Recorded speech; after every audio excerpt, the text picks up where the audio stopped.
Coucou les amis, j'espère que vous allez bien. On se retrouve aujourd'hui avec une nouvelle vidéo petit budget du batch cooking sucré salé à base d'une seule pâte à seulement 6 euros.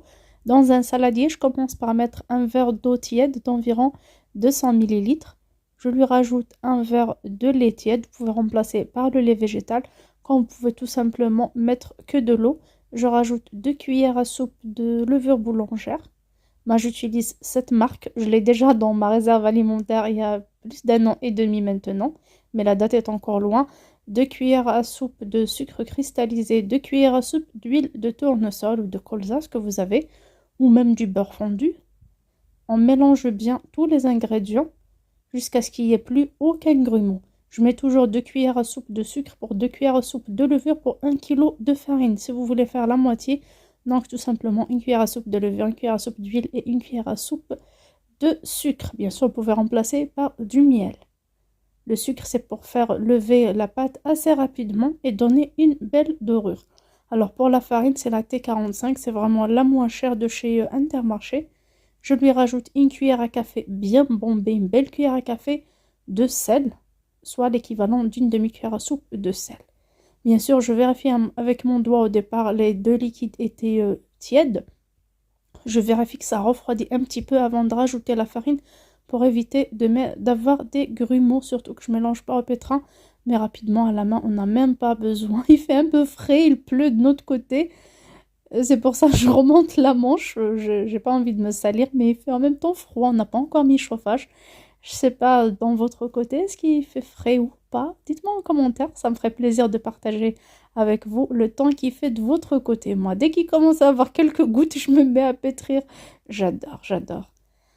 Là, la pâte, elle est prête. Vous voyez, elle était collante. À ce moment-là, je rajoute un œuf. Je mélange bien l'œuf. C'est à peu près la même recette de pain à la poêle que je vous ai partagée il y a un an, je pense, quand des personnes m'ont demandé ça avec le début de l'inflation.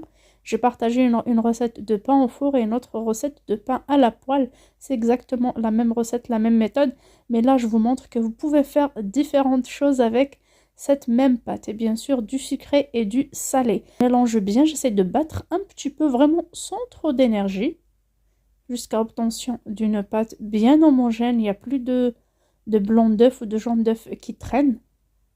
Et à ce moment-là, je couvre et je laisse lever. Bien sûr, on couvre s'il fait froid, sinon on met directement dans la cuisine. Je couvre avec ce couvercle en plastique ou tout simplement un torchon propre ou du papier film. Ça ne prendra pas vraiment longtemps. La première levée, elle est assez rapide, au bout d'un quart d'heure. Vous voyez, la pâte, elle est vraiment légère. C'est une pâte à brioche. Alors, pour travailler la pâte, on aura besoin soit d'eau, soit d'huile. Moi, je préfère utiliser l'huile. Ça colle pas aux doigts et en même temps, c'est plus agréable au travail. Je sais pas vous, peut-être que vous préférez utiliser l'eau pour dégazer votre pâte une première fois et la laisser lever à peine 10 minutes et elle va lever une deuxième fois. Vous voyez l'état de la pâte, elle est trop collante. On peut faire même des pizzas, vraiment pas mal de recettes. Là, je vous ai préparé 5 pour que tout le monde dans ma famille puisse manger. Sinon, si vous êtes seul, vous pouvez préparer encore plus de variétés. Là, je prends un petit peu de farine, de semoule moyenne et d'huile pour finir mes préparations. Bien sûr, je badigeonne bien, enfin je mets de l'huile dans ma main et je découpe comme ça des boules de pâte. Vous pouvez faire plus gros, plus petit, à vous de voir. Moi, je préfère la grosseur d'une belle clémentine, c'est largement suffisant. Je la passe dans la semoule fine ou moyenne ou même dans des graines ou ce que vous voulez. Là, ça sera pour le pain à la poêle et même le pain au four. Je dispose ça directement sur un torchon ou une feuille de papier cuisson sur le plateau directement. Une fois terminé, je viens aplatir un tout petit peu. Mon pain doit avoir l'épaisseur d'un demi-centimètre environ pour qu'il soit bien aéré à l'intérieur. Vous voyez, ça a à peu près la taille d'un pain burger. Bien sûr, il faut se laver les mains. J'aurais dû laisser cette préparation à la semoule à la fin pour ne pas me laver les mains à chaque fois. Mais bon, c'est pas grave. Là, je refais la même opération. Donc, ça sera le même volume ou le même poids pour toutes mes boules. Là, j'ai préparé un plateau où j'ai mis un tout petit peu d'huile pour que ça colle pas. Là, cette fois-ci, je ne mets pas de farine. Je commence à préparer des boules pour mes beignets, pour mes fricassés et aussi pour mes brioches fourrées au chocolat. Donc là, toutes les boules sont déjà façonnées, mais vous voyez, elles s'élargissent assez rapidement. La pâte s'étale toute seule tellement elle est légère et elle se gonfle. Donc je prends une première boule, j'étale bien juste avec les doigts sur un plan légèrement fariné. Alors là au départ je voulais faire la forme d'une baguette, d'une brioche longue. Après j'ai changé d'avis, je me suis dit non, pourquoi me prendre dans la tête? Ça va s'ouvrir, je préfère faire directement des boules, c'est plus simple. Et même pour les personnes qui me suivent, pour les personnes qui n'ont jamais pâtissé, ça sera plus simple. Alors vous avez vu, j'ai mis une belle cuillère à café bien remplie de pâte à tartiner. Et bien sûr, à la cuisson, ça va s'éclater et une partie du chocolat va sortir. Il y aura cet aspect croustillant que j'aime bien, que mes enfants aiment. Par contre, si vous voulez pas que ça s'éclate, que ça sera juste une brioche fourrée au chocolat, vous ne mettez qu'une demi-cuillère à café. Donc à vous de voir. Généralement, je mets une demi-cuillère à café. Aujourd'hui, j'étais vraiment généreuse. Je voulais que ça s'éclate et qu'on voit ce chocolat. Ça fera aussi un petit changement pour les enfants. Une fois terminé, j'aplatis directement de la même épaisseur que pour mes pains de tout à l'heure et je dispose sur un plateau. Je laisse gonfler. Après, bien sûr, on badigeonne de jaune d'œuf et on décore avec des pétales de sucre ou des perles de sucre. Là, je reprends les boules que j'ai déjà laissées reposer tout à l'heure pour les dégazer. Vous voyez, je dégaze à nouveau, je leur redonne leur forme initiale. Sinon, une fois trop levé comme ça, bah, ça sera ingérable pour le façonnage. Donc là, je resserre, je referme à nouveau. Je mets un petit peu d'huile en haut et en bas. Ça sera pour les beignets. Les beignets, vous pouvez les faire quand vous pouvez ne pas les faire. C'est des beignets sponge. C'est vraiment très très facile pour les personnes qui mangent ça chez les Tunisiens, dans des pâtisseries, un peu partout. Ça se vend partout avec du thé. C'est une préparation que j'adore, surtout quand il pleut. On mange ça avec un peu de sucre, un peu de pâte à tartiner. Mais bon, moi je préfère ça nature. Ça, c'était pour une partie. Pour la deuxième partie, je fais la même chose, mais je les repasse dans de la farine pour préparer mes fricassés. Ce sera notre repas, midi et soir, pour moi et mon mari. Donc, j'ai fait quand même des gros fricassés. Entre-temps, je fais cuire quelques pommes de terre en petits dés et des œufs durs pour bien sûr préparer la farce de mes fricassés. Comme ça nous fera un repas complet. C'est vraiment trop bon pour les personnes qui n'ont jamais testé. Alors, à l'aide d'un rouleau à pâtisserie, je vais étaler ma pâte. Je vais lui donner la forme ovale, comme ça on aura de longs sandwichs. Alors ça sera à peu près d'une longueur de 12 cm. Mais sinon, d'habitude, pour aller à la plage ou pour faire un brunch avec des amis ou des trucs pareils où j'aurais besoin de plus de fricassés et j'aurai aussi plus de temps. Donc ce que je fais, cette pâte-là, je découpe en deux. Donc je fais que des petites boules et j'étalerai vraiment en plus petit. Comme ça, ça va pas prendre beaucoup de farce et en même temps, ça sera plus beau par rapport à mes longs sandwichs que vous allez voir aujourd'hui. Pour les beignets, je commence par aplatir un petit peu sur le plan de travail, qui est bien sûr bien huilé. Je soulève et j'essaye de tirer un petit peu ma pâte pour qu'elle soit la plus fine possible. Comme ça, au milieu, il y aura cette boule qui remonte. Vous voyez, c'est ça, les sponges ou les beignets, comme on peut les laisser tels qu'ils sont, juste aplatir et mettre dans notre poêle. Alors, dans la poêle, il y a l'équivalent d'1 centimètre de hauteur d'huile que j'ai mis à chauffer sur un feu moyen.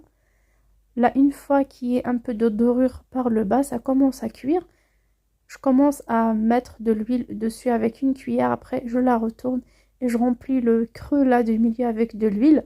On peut ne pas le faire, mais quand on le fait, on a cet aspect croustillant de cette partie blanche au milieu. J'adore ça, ça me rappelle mon enfance. Ça me rappelle la neige l'hiver. C'est vraiment de beaux souvenirs d'enfance que j'avais avec mes mamies, paix à leur âme. Je les ai perdues depuis longtemps, mais c'est le beau vieux temps. Ça me fait penser à ça à chaque fois que je prépare ce sponge ou ces beignets. Donc là, je retourne bien sûr la recette de base pour les personnes qui aiment ça. C'est à base de semoule, mais moi, j'aime bien la recette à la farine. Alors, les brioches sont levées maintenant. Je les ai badigeonnées avec un petit peu de jaune d'œuf. Et j'ai décoré avec quelques perles de sucre. Dans la même poêle de l'huile, j'ai enlevé mes beignets parce qu'il n'y avait pas beaucoup de beignets. Et j'ai mis directement mes fricassés qu'à la fin, vous avez vu, je les ai étalés, oui.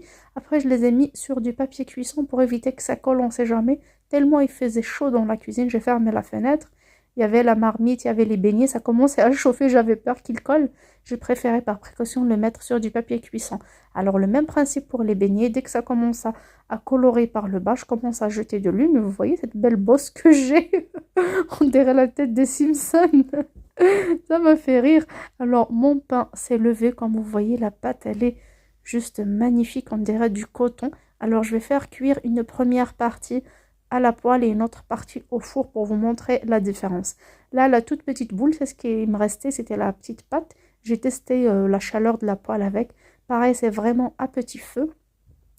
Une fois c'est chaud, j'augmente un tout petit peu. Je commence à mettre mes pains et je les retourne. J'ai déjà fait la vidéo détaillée de la préparation de ce pain. Si vous voulez, je vous mets le lien. Mais c'est vraiment très facile. Une fois cuit en bas, on la retourne avec une spatule ou une fourchette. Et le tour est joué. Pour le reste du pain, je l'ai mis à cuire au four. Alors la farce est déjà prête. J'ai ramené mes pommes de terre. J'ai découpé les œufs en petits carrés, de la même grosseur que les pommes de terre. On peut ajouter des olives, des oignons, du persil. Mais vraiment, moi, version économique, je fais juste avec ce que j'ai dans le frigo. Je ne me prends pas trop la tête. Et par la suite, mon mari ira au travail. Donc, je ne me permets pas de mettre des oignons crus comme ça un jour où il travaille. Donc, ça, c'est un peu désagréable en bouche. Donc, je mets les oignons quand on est à la maison. Sinon, des jours comme ça, je ne mets pas. Mais c'est important, les oignons. J'avoue que c'est important. J'assaisonne de sel et poivre. Surtout pour les œufs, ils ne sont pas salés. À la place du persil haché, j'avais du persil sec. Je l'ai mis. Alors, le thon, généralement, thon à l'huile. Mais moi, j'ai mis une botte de thon à la tomate. Déjà que c'est économique. Une petite boîte et ça m'apporte cette petite sauce rouge. C'est vraiment trop bon. Je mets un peu d'harissa. C'est facultatif. Un petit peu de mayonnaise. Vous pouvez faire version non piquante qu'avec la mayonnaise, comme vous pouvez faire la version piquante mayonnaise et harissa. Aujourd'hui, je me suis permise de mettre de l'harissa et à la fin, c'était un peu piquant quand même.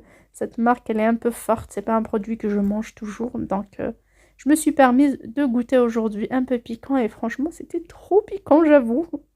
À ne jamais refaire. La prochaine fois, je vais mettre un tout petit peu de ketchup ou de mayonnaise seulement. Larissa, pour celui qui veut, il n'a qu'à se servir dans son assiette. Alors, je mélange doucement, sans trop écraser les pommes de terre et les œufs. Et je remplis mes pains de cette farce-là. Bien sûr, sur les côtés, on a avec du persil, des rondelles d'olive et tout. Alors, pour mes beignets ou pour mes fricassés, je préfère les ouvrir avec des ciseaux. C'est vraiment plus pratique.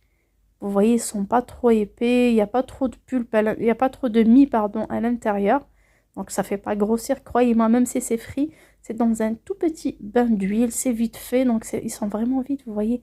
Donc on peut même faire d'autres sortes de beignets, des beignets ronds, et à la fin les saupoudrer de sucre, les mélanger avec une crème pâtissière, une crème au citron, il y a différentes versions. Donc là, comme vous voyez, nos 5 petites recettes sont prêtes. Sans prise de tête, c'est vraiment assez rapide. Je fais ça peut-être au bout d'1 h 30. Et pour nous, qui sommes une famille nombreuse et qui adorons manger ce genre de préparation, croyez-moi, les brioches au chocolat ont été mangées le jour J. Sauf les beignets, il me restait un ou deux que j'ai mis au congèle, c'est tout. Mais sinon, pour nous, quand on prépare ça, pour les brioches comme ça au chocolat, c'est 1 kg de farine. Comme ça, une belle partie partira au congélateur. Et dès que j'ai besoin, je reprends. Comme ça, je ne fais pas à chaque fois la même chose. Donc, j'allume le four, je fais sortir mes outils. Il vaut mieux faire une belle quantité. Pareil pour ces beignets-là. Le jour où je fais 1 kg d'un coup. Comment je peux faire 2 kg et préparer et du pain et du sucré. Vous voyez, ces petits pains, ils sont tout mignons. Vous voyez, la texture, elle est juste magnifique. Je l'ai écrasé exprès pour vous montrer. Là, je tiens le téléphone, donc avec une seule main, je ne pourrais pas l'ouvrir. Mais je le ferai par la suite. Là, c'est exactement le même pain, mais que j'ai fait cuire au four. On peut les utiliser pour faire des pains farcis, pour faire des hamburgers. C'est vraiment trop léger et trop bon. Vous voyez la texture à l'intérieur, on dirait du coton. Moi, j'adore ça avec un petit peu d'huile d'olive, un bout de fromage blanc et c'est juste top. Là, j'ai découpé une brioche pour vous montrer la texture à l'intérieur. C'est la même que pour le pain, elle est vraiment bien aérée. Voilà. J'espère que mes petites idées recettes vous plairont.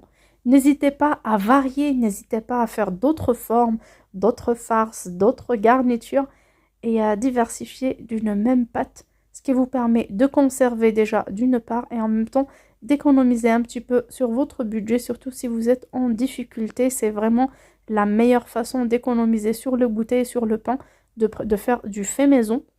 Il n'y a pas de mal à mettre au congélateur. Vous le faites sortir soit la veille pour le lendemain matin, soit le matin pour la journée. Juste vous mettez dans un sachet, dans un torchon sur votre table. Ça va se décongeler tout seul. On dirait qu'il est tout frais. Je tiens aussi à remercier toutes les personnes qui m'ont laissé des jolis commentaires, des commentaires adorables et magnifiques comme vous, concernant mon défi petit budget pour du batch cooking intime. Ça m'a vraiment touchée. Vos commentaires m'ont fait chaud au cœur et m'ont encouragé à vous partager encore plus de bons plans pour les courses et plus de bons plans pour le batch cooking, pour les recettes vraiment à petit budget. Sachez que vous n'êtes pas obligé de faire du batch cooking, vous n'êtes pas obligé de faire tout d'un coup. Chose que je fais pas tout le temps. Parfois, je fais pour 3 jours. Je me repose et après, je reprends. Vous pouvez faire pour 2 jours. Faut pas culpabiliser si vous pouvez pas faire tout d'un coup. Au contraire, chacun fait à son rythme. Chacun fait selon ses moyens, selon son frigo. Et en même temps, l'essentiel, c'est juste d'avoir des idées. Je vous fais de gros bisous. Je vous dis à très bientôt sur ma chaîne. Ciao!